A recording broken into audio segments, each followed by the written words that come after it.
Genovese mobster Tony Cakes ID'd as NYC pedestrian 86 decapitated by DOT truck. By Joe Marino, Deshanna Andrews, and Matt Troutman from the New York Post. The 86-year-old man who was decapitated by a truck that plowed into him at a Brooklyn crosswalk is a former acting captain for the Genovese crime family. Anthony Conigliaro, a one-time mafioso known as Tony Cakes and Tony the Dessert Man, died June 12th in an accidental hit by a city Department of Transportation truck, his lawyers and law enforcement sources said.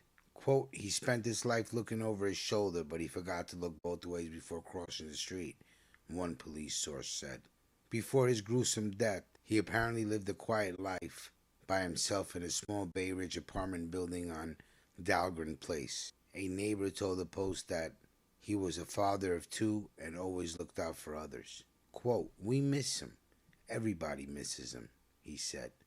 But the neighbor didn't know about his past, which not only included a connection to the mafia, but also a nearly 2-decade-old racketeering case. Brooklyn federal prosecutors in 2005 accused Anthony, who toiled for years in the wholesale cake business, selling sweets across the New York City area and running an Italian ice and gelato stand in Little Italy, according to court documents, of being a soldier in the Genovese crime family. Anthony worked as a loan shark for the Genovese, the Fed said in a 4-count indictment. He eventually copped to a guilty plea to a racketeering conspiracy charge, for which he received a 13-month sentence. Anthony also was arrested in 1999 for criminal usury and in 2006 in a grand larceny case which has since been sealed, sources said. The Post's attempt to contact his family were unsuccessful.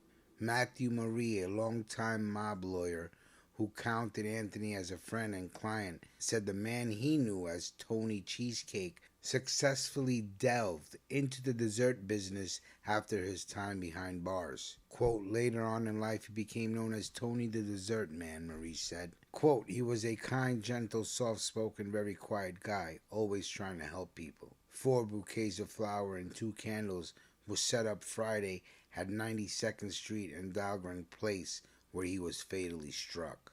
Grisly footage from the crash showed Anthony's head severed several yards from his crumbled body and a DOT driver who was behind the wheel of a city truck when the elderly man walked against a traffic light to cross the street, looking teary-eyed and devastated. Now we know why that DOT guy was crying. He's probably asking for the witness protection, one source said. So I read the article as they wrote it. If you saw, they took some liberties to make some jokes about this man passing away.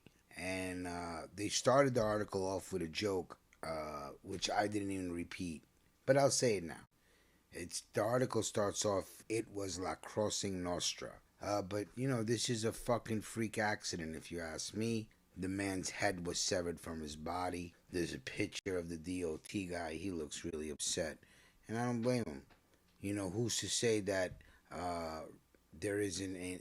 who's to say there isn't going to be any retaliation against the DOT driver, whose name they did not mention. I think this driver is going to be scarred for life. The family's going to be mourning. It's a crazy way to go. What can you do? All I can say is I hope it was quick.